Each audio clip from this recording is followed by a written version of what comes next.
Hello मेरे प्यारे साथियों, कैसे हैं आप सभी। आशा है आप सभी बहुत अच्छे होंगे। मैं बनी आप सभी का हमारे एआई स्टडी क्लासेस के चैनल पर हार्दिक स्वागत करता हूं। मेरे प्यारे साथियों, आज हम सिंधु घाटी सभ्यता से संबंधित दूसरी वीडियो को करने जा रहे हैं। यदि आप सभी ने इससे पहले की सिंधु घाटी सभ्यता की वीडियो को नहीं देखा है तो मैं उस वीडियो का लिंक इस वीडियो के डिस्क्रिप्शन में दे दूंगा, आप उसे भी जरूर देखिएगा। साथ ही यदि आप पहली बार हमारे एआई स्टडी क्लासेस के चैनल पर आए हो तो आप इसे सब्सक्राइब जरूर कर देना। तो मेरे प्यारे साथियों, हम अपनी वीडियो को शुरू करते हैं।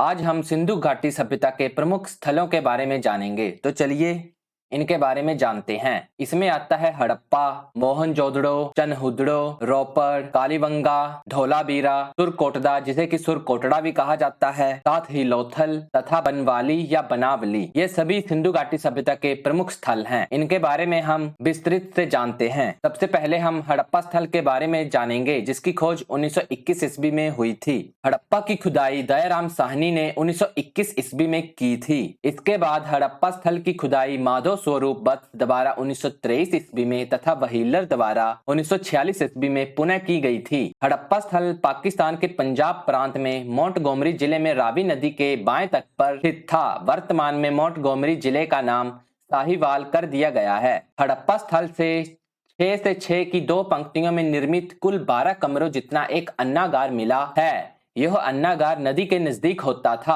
तथा अन्नागारों के मुंह या दरवाजे नदी की ओर खुलते थे। पश्चिमी टीले में मजदूर आवास या श्रमिक आवास मिला है, जिसमें मजदूर रहा करते थे। हड़प्पा स्थल से 18 वृत्ताकार चबूतरे भी मिले हैं। यहाँ से गेहूं एवं जौ के दानों के साक्ष्य मिले हैं। यहाँ से एक लकड़ी का ताबूत या कब्र मिली है, जिसे RH37 नाम दिया गया है। यहाँ से मातृ देवी की मूर्ति प्राप्त हुई है। हड़प्पा से लिंग पूजा के सर्वाधिक साक्ष्य मिले हैं। हड़प्पा स्थल से जली हुई ईंटों अर्थात पक्की ईंटों के आवास तथा जल निकासी के प्रमाण मिले हैं। लाल बलुआ पत्थर से निर्मित मनुष्य के शरीर की मूर्ति मिली है। सर्वाधिक अभिलेख वाली मोहरें हड़प्पा से ही मिली हैं। साथ ही तांबे की बनी इक्का गाड़ी भी मिली है। इसके अलावा पुजारी की पत्थर से बनी मूर्ति भी प्राप्त हुई है। हड़प्पा स्थल से एक बर्तन पर मछुआरे का बना चित्र मिला है। शंख का बना बैल भी मिला है। यहाँ से स्त्री के गर्भ से निकलते हुए पौधे का चित्र मिला है। ये सभी खोजें हड़प्पा स्थल से प्राप्त हुई हैं। आप इन्हें जरूर नोट कर लें, इनसे संबंधित एग्जाम में अवश्य प्रश्न पूछा जा सकता है।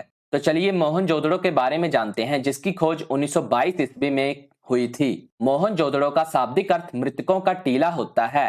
मोहनजोदड़ो को प्रेतों का टीला, सिंधु सभ्यता का बगीचा तथा स्तूप टीला भी कहा जाता है। मोहनजोदड़ो स्थल का उत्खनन 1922 ईस्वी में राखल दास बनर्जी ने किया था। वर्तमान में यह सिंधु नदी के तट पर पाकिस्तान के सिंध प्रांत के लरकाना जिले में स्थित है। मोहनजोदड़ो से सर्वाधिक बाढ़ आने के साक्ष्य मिले हैं। सिंधु घाटी सभ्यता का सर्वाधिक जनसंख्या वाला नगर मोहनजोदड़ो ही था, जिसमें उस समय की सर्वाधिक जनसंख्या निवास करती थी। मोहनजोदड़ो से एक विशाल स्नानागार भी मिला है। मोहनजोदड़ो से कांसे की नर्तकी की मूर्ति भी मिली है। मोहनजोदड़ो से एक पशुपति महादेव की मुहर मिली है। मोहनजोदड़ो से सूती कपड़े के साक्ष्य भी प्राप्त हुए हैं। हड़प्पा एवं मोहनजोदड़ो सिंधु घाटी सभ्यता की जुड़वा राजधानियां थी। एक विशाल सभा भवन भी मोहनजोदड़ो से प्राप्त हुआ है। पुरोहित आवास मिला है मोहनजोदड़ो से। महास्नानागार के प्रमाण मिले हैं। यहाँ से हर एक घर में कुएं तथा स्नानागार के साक्ष्य मिले हैं। पक्की सड़क होने का एकमात्र साक्ष्य केवल मोहनजोदड़ो से प्राप्त हुआ है।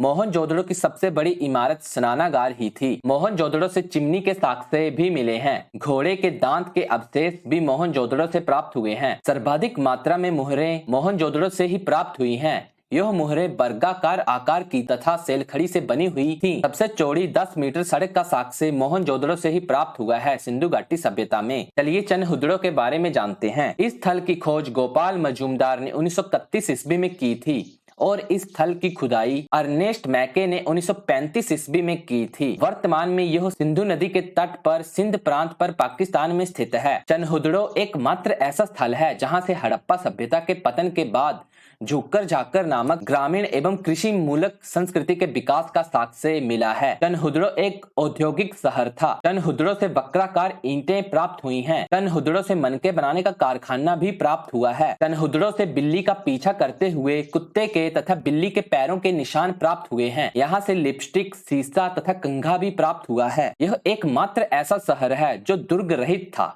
यानी कि इस स्थल को चारों ओर से दीवार से दुर्गीकृत नहीं किया गया था। चनहुदड़ो से मिट्टी से बनी एक मोर की आकृति मिली है। चनहुदड़ो से 4 पहियों वाली गाड़ी मिली है। साथ ही यहाँ से मिट्टी की एक मुद्रा पर 3 घड़ियालों तथा 2 मछलियों का चित्रांकन भी मिला है। तो चलिए रोपड़ स्थल के बारे में जानते हैं। रोपड़ स्थल की खुदाई यज्ञदत्त शर्मा ने की थी और यह वर्तमान में पंजाब में सतलुज नदी के किनारे पर स्थित है। रोपड़ से मानव के साथ कुत्ते को दफनाए जाने का प्रमाण मिला है। साथ ही नवपाषाण काल में भी मानव के साथ कुत्ते को दफनाने के साक्ष्य बुर्जहोम से प्राप्त हुए हैं। तो चलिए कालीबंगा के बारे में जानते हैं। कालीबंगा स्थल की खोज अमलानंद घोष ने 1951 ईस्वी में की थी। कहीं कहीं पर 1953 ईस्वी भी बताया जाता है।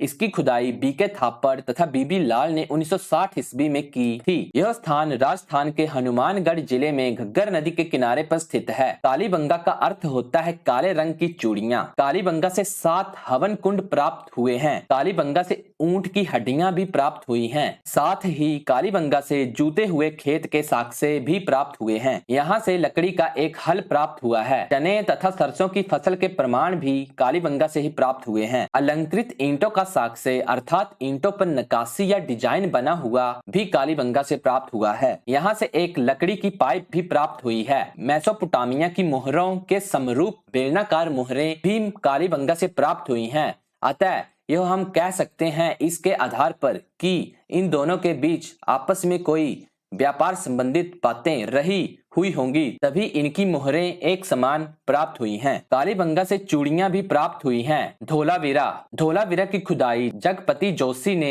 1969 ईस्वी में की थी तथा रविंदर सिंह बिष्ट के द्वारा धोलावीरा स्थल की विस्तृत खुदाई 1989 ईस्वी से 1991 ईस्वी तक की गई थी। धोलावीरा गुजरात में कच्छ की खाड़ी के क्षेत्र में स्थित 2 नदियों मासर एवं मानहर नदियों के मध्य स्थित है। क्षेत्रफल की दृष्टि से धोलावीरा भारत में स्थित सिंधु घाटी सभ्यता का दूसरा सबसे बड़ा स्थल है। पहला हरियाणा का राखीगढ़ी स्थल है। धोलावीरा में पत्थर से बना हुआ एक जलकुंड भी प्राप्त हुआ है। धोलावीरा सिंधु घाटी सभ्यता का एकमात्र ऐसा स्थल है जहां से त्रिस्तरीय नगर योजना प्राप्त हुई है, यानी कि यहाँ पर एक उच्च स्तर होता था, एक मध्य स्तर होता था तथा एक निम्न स्तर होता था, परंतु बाकियों में केवल 2 ही स्तर होते थे, जिन्हें की पूर्वी स्तर कहा जाता था तथा एक को पश्चिमी स्तर कहा जाता था। यानी कि हम सीधी भाषा में कहें तो धोलावीरा एकमात्र ऐसा स्थल था जो 3 भागों में बंटा हुआ था, परंतु सिंधु घाटी सभ्यता के स्थल केवल 2 भागों में ही बंटे होते थे।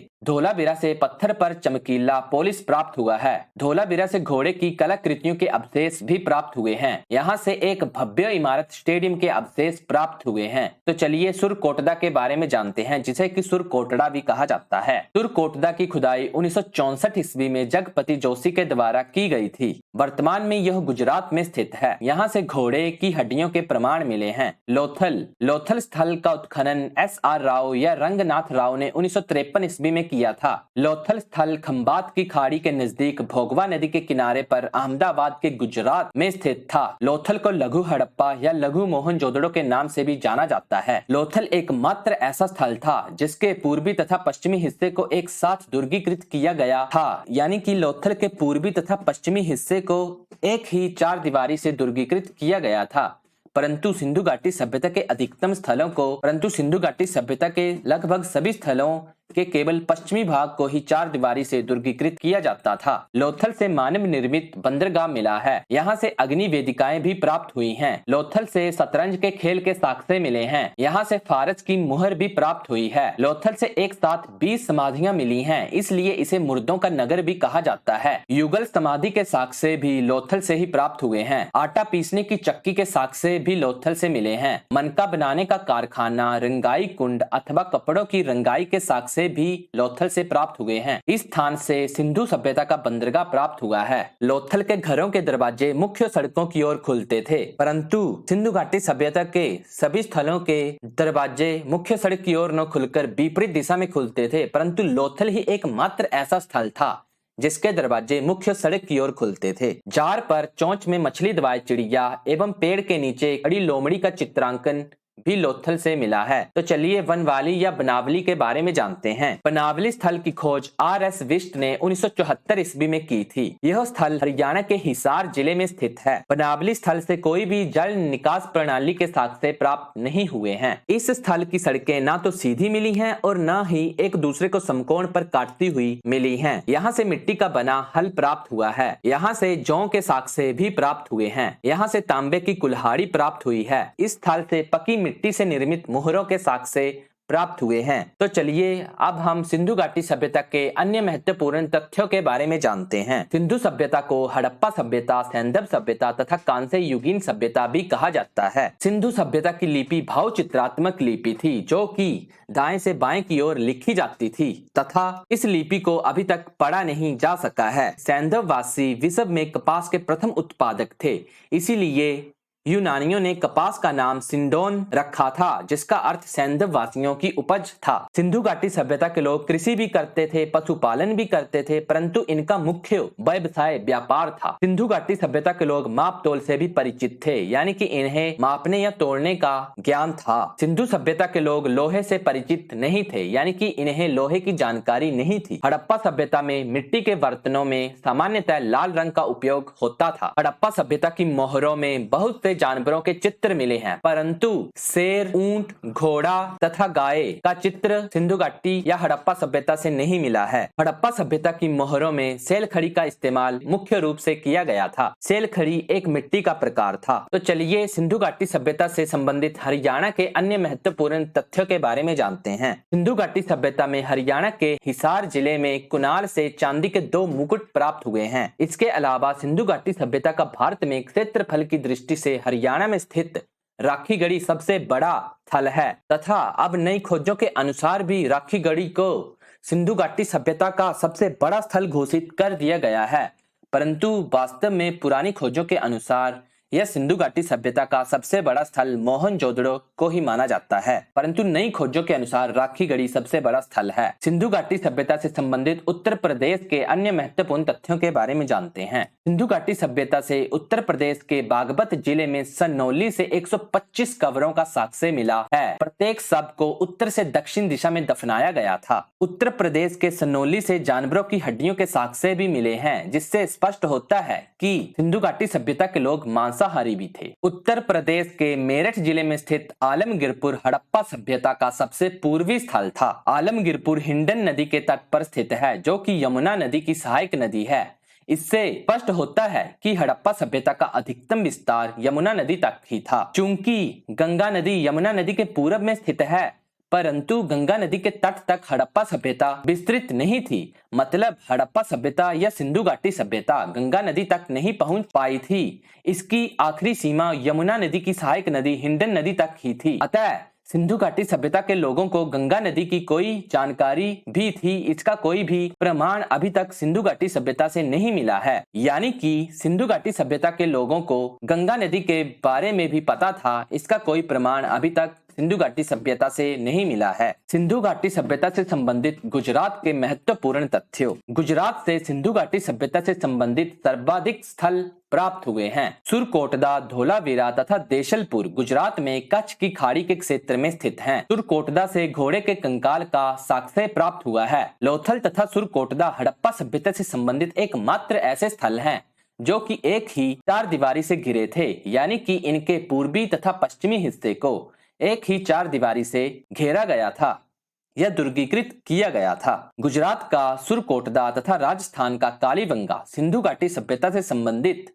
एकमात्र ऐसे स्थल हैं जिनका पतन भूकंप की वजह से हुआ था। गुजरात का हड़प्पाई स्थल रंगपुर भादर नदी के तट पर सौराष्ट्र अथवा काठियावाड़ के क्षेत्र में स्थित है। रंगपुर से धान की पराली यानी कि भूसी के साक्ष्य भी प्राप्त हुए हैं। तो चलिए सिंधु घाटी सभ्यता से संबंधित महाराष्ट्र के महत्वपूर्ण तथ्यों के बारे में जानते हैं। हड़प्पा सभ्यता का सबसे दक्षिणतम स्थल दैमाबाद महाराष्ट्र में ही स्थित है। दैमाबाद स्थल गोदावरी नदी की सहायक नदी प्रवरा नदी के तट पर स्थित था। दैमाबाद से तांबे का रथ प्राप्त हुआ है। सिंधु घाटी सभ्यता से संबंधित पाकिस्तान के महत्वपूर्ण तथ्यों के बारे में जानते हैं। पाकिस्तान में बलूचिस्तान प्रांत, सिंध प्रांत तथा पंजाब प्रांत से ही सिंधु घाटी सभ्यता के स्थल प्राप्त हुए हैं। संपूर्ण हड़प्पा सभ्यता का सबसे बड़ा स्थल पाकिस्तान के पंजाब प्रांत में स्थित गनेरी वाला है।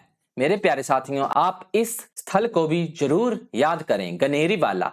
वैसे तो सिंधु घाटी सभ्यता का सबसे बड़ा स्थल मोहनजोदड़ो को ही कहा जाता है, परंतु इस स्थल को भी संपूर्ण हड़प्पा सभ्यता का सबसे बड़ा स्थल माना जाता है। सिंध प्रांत के कोट दीजी से एक अलंकृत यानी कि डिजाइन्ड खंबे के साक्ष्य मिले हैं, जबकि अलंकृत ईंटें कालीबंगा से प्राप्त हुई हैं। कोट दीजी से पत्थर के तीर भी प्राप्त हुए हैं। सिंध प्रांत के आमरी से 12 सिंगा के प्रमाण मिले हैं। सिंधु घाटी सभ्यता के ज्ञात स्थलों में से अली मुराद एकमात्र ग्रामीण स्थल है जो पाकिस्तान के सिंध प्रांत में स्थित है। वैसे तो सिंधु घाटी सभ्यता एक शहरी सभ्यता थी, परंतु एकमात्र ग्रामीण स्थल अली मुराद ही पाकिस्तान के सिंध प्रांत में स्थित था। सिंध प्रांत के जुरीदड़ो से स्टेडियम के साक्ष्य मिले हैं। सिंध प्रांत का अल्लादीनो नामक एक ऐसा बंदरगाही स्थल है जो अरब सागर एवं सिंधु नदी के संगम तट पर स्थित था। बलूचिस्तान प्रांत में स्थित नौसारो से सिंदूर के प्रमाण मिले हैं। दास्क नदी के तट पर स्थित सुत कांगेडोर सिंधु घाटी सभ्यता का सबसे पश्चिमी स्थल था। तो चलिए सिंधु घाटी सभ्यता के नदी के किनारे स्थित प्रमुख स्थलों के बारे में जानते हैं,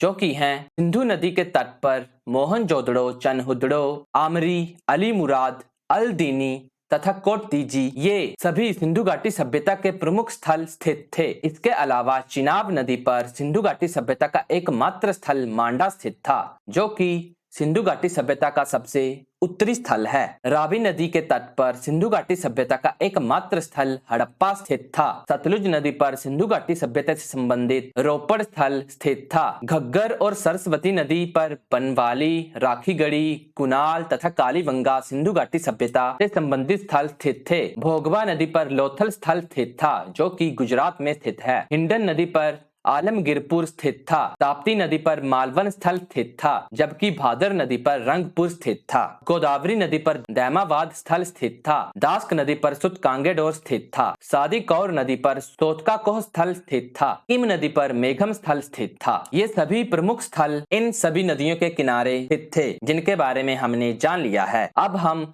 सिंधु घाटी सभ्यता का नगर नियोजन जानेंगे। सिंधु घाटी सभ्यता की सबसे प्रमुख विशेषता नगर तथा भवनों का योजनाबद्ध ढंग से निर्माण करना ही थी। इस प्रकार की सुनियोजित नगर व्यवस्था अन्य किसी भी समकालीन सभ्यता से प्राप्त नहीं हुई है। यानी कि जिस तरह सिंधु घाटी सभ्यता नियोजित थी, उस तरह सिंधु घाटी सभ्यता समकालीन सभ्यताओं में वैसी नियोजित सभ्यता किसी भी सभ्यता से नहीं प्राप्त हुई है। सिंधु घाटी सभ्यता के नगर पूर्वी तथा पश्चिमी दो भागों में बंटे हुए थे। पश्चिमी भाग को दुर्ग, किला तथा पूर्वी भाग को नगर कहा जाता था। पश्चिमी भाग में प्रशासनिक वर्ग के रहने के कारण यह हिस्सा अधिक ऊंचाई पर स्थित होता था, ताकि यह हिस्सा युद्ध अथवा बाढ़ जैसी स्थिति में सुरक्षित रहे। सुरक्षा के दृष्टिकोण से पश्चिमी भाग को 4 दीवारी से दुर्गीकृत किया जाता था। पूर्वी भाग में सामान्यतः सामान्य जनता रहती थी, यानी कि साधारण लोग रहा करते थे। तो चलिए सिंधु घाटी सभ्यता की सड़कों तथा नालियों के बारे में जानते हैं। सिंधु सभ्यता में सड़कों का निर्माण अत्यंत वैज्ञानिक ढंग से हुआ था। सड़कों के निर्माण की प्रणाली को ग्रिड प्रणाली कहा जाता था। सड़कें सीधी रेखा में होती थीं और एक दूसरे को समकोण पर काटती थीं।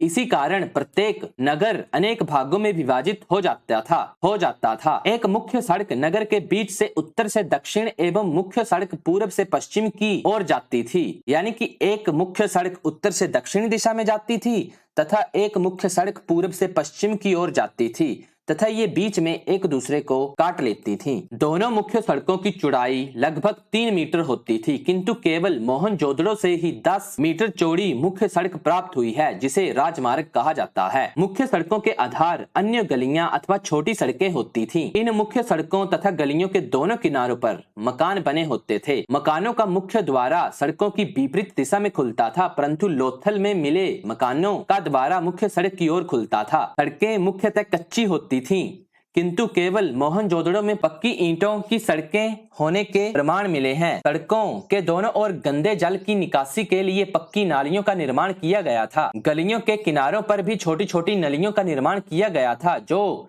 ढकी होती थीं। प्रत्येक मकान की नाली गली की मुख्य नाली से जुड़ी होती थी तथा प्रत्येक मुख्य नाली एक बड़ी नाली से जुड़ी होती थी। इन नालियों में थोड़ी थोड़ी दूरी पर मेन होल बने होते थे ताकि नालियों की सफाई की जा सके। सभी छोटी बड़ी नालियां अंत में एक बड़े नाले में जाकर मिलती थीं। तो मेरे प्यारे साथियों, हम सभी ने सिंधु घाटी सभ्यता को 2 वीडियो में बिल्कुल पूरा का पूरा कंप्लीट कर लिया है। यानी कि हमने सिंधु घाटी सभ्यता की सभी महत्वपूर्ण जानकारी जान ली है। अतः आपका इससे एग्जाम में एक भी प्रश्न नहीं छूटेगा। तो मेरे प्यारे साथियों, आप सभी का इस वीडियो को देखने के लिए बड़ा बड़ा धन्यवाद। यदि आपने इस वीडियो से कुछ सीखा है तो आप इस वीडियो को लाइक, शेयर व कमेंट जरूर करें। साथ ही हमारे ए स्टडी क्लासेस के चैनल को सब्सक्राइब करना ना भूलें। तो मेरे प्यारे साथियों, मिलते हैं ऐसी ही एक नई वीडियो के साथ। तब तक आप अपनी पढ़ाई मेहनत से करते रहिएगा और साथ ही अपना ख्याल भी रखिएगा।